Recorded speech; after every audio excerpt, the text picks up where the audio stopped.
The other day I was doing a little browsing online, looking for whimsical things to add to my life. And of course, I fell down a rabbit hole, so I thought I'd bring you along. Now, I wish I could take you on the whole journey of how I started down this rabbit hole, but I honestly don't even remember specifically what I was looking at, but this is where we ended up. Did you know that celery was once so precious that people put it in a crystal vase and displayed it on their dining table? Like, that vase was solely for showcasing celery. So I started to look for other items that had one specific job. And I found that there were quite a few, specifically dining and serving tools that are so specific. They just have one job to do.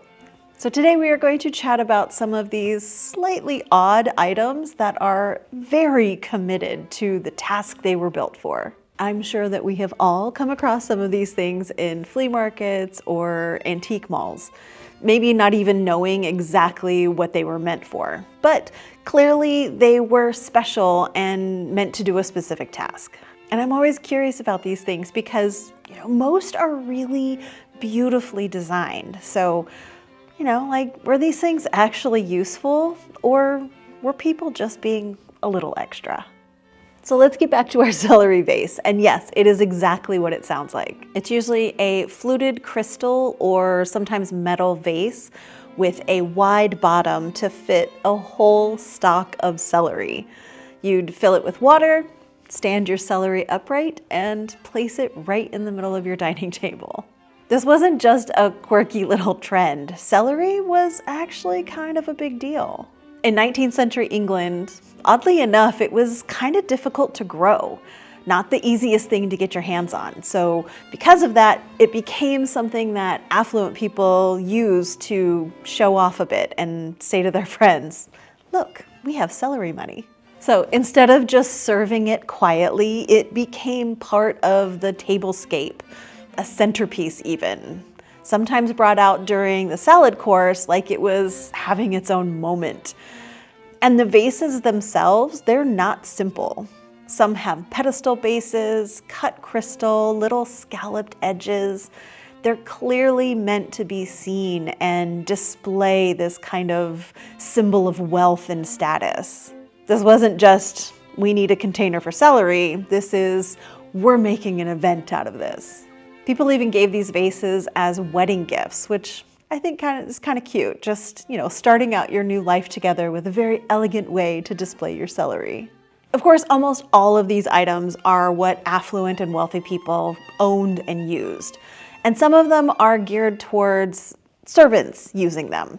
So looking at these now from, our current lens, they are pretty absurd.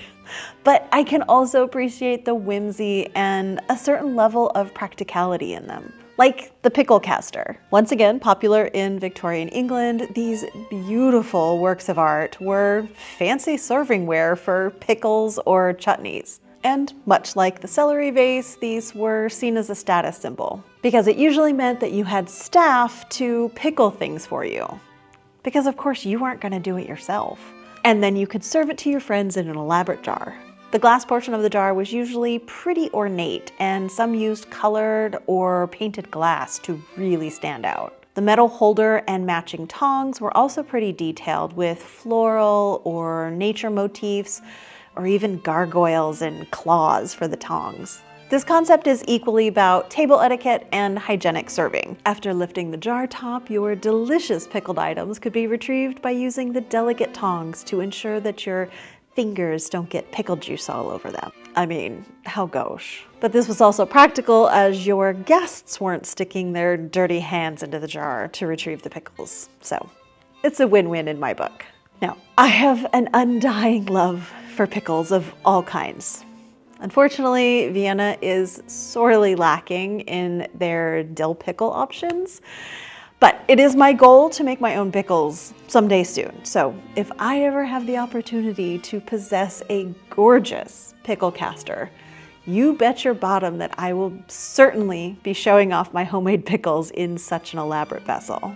Now, some of these items are simply practical in my book, and I think they absolutely still deserve a seat at the table. You see what I did there? There's the sardine server.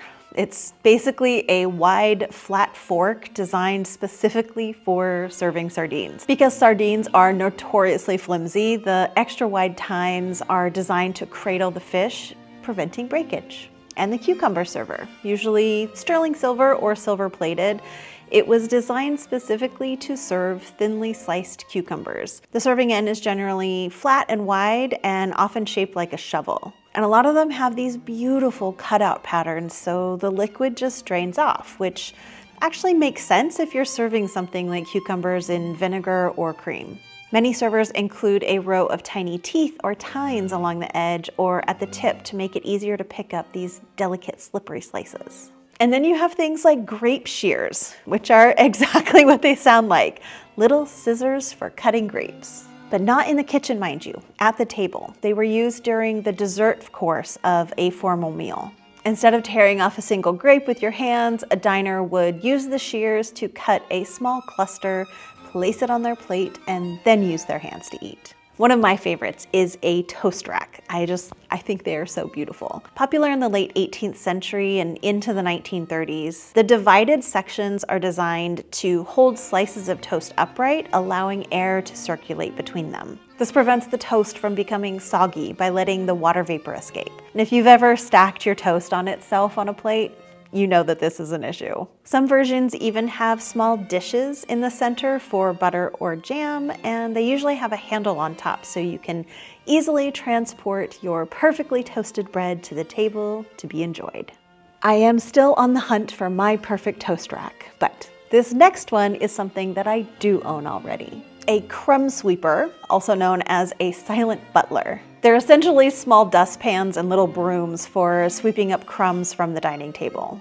In wealthy Victorian and Edwardian homes, these tools were used by the servants, specifically butlers or footmen, to discreetly clear breadcrumbs between dining courses, maintaining a pristine table without requiring diners to move. But as domestic service declined, silent butlers became popular in middle-class homes, particularly in the 1930s to the 1950s, for hosting dinner parties, cleaning up during social gatherings, or managing the rudely dropped cigarette ashes. My version is from the 1930s, and it works really well for cleaning up little bits from the table. There's so many more single-function options like knife rests, bone marrow spoons, asparagus tongs, and butter curlers and stamps for making elaborately shaped butter swirls or darling little butter pats for your guests. But probably the most whimsical thing that I came across was the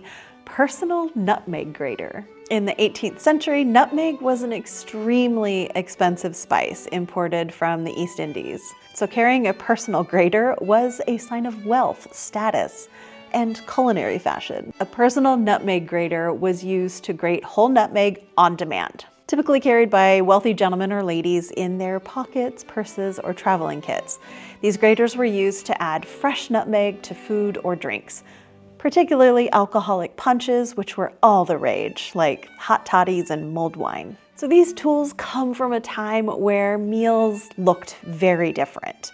They were more formal, food was served in courses, and presentation and serving etiquette mattered. Some of this was practical, just in a very specific context that we don't really live in anymore. Now we can see some of these items in a different way. If we have a celery vase or pickle caster, it's not really about what it used to mean.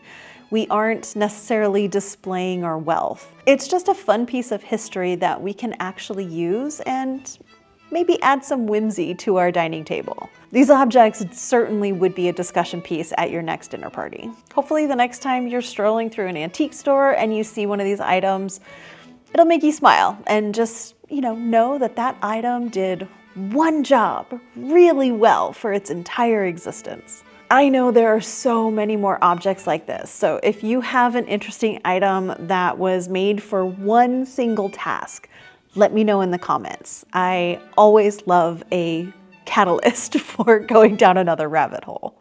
Thank you so much for watching. I will see you next time.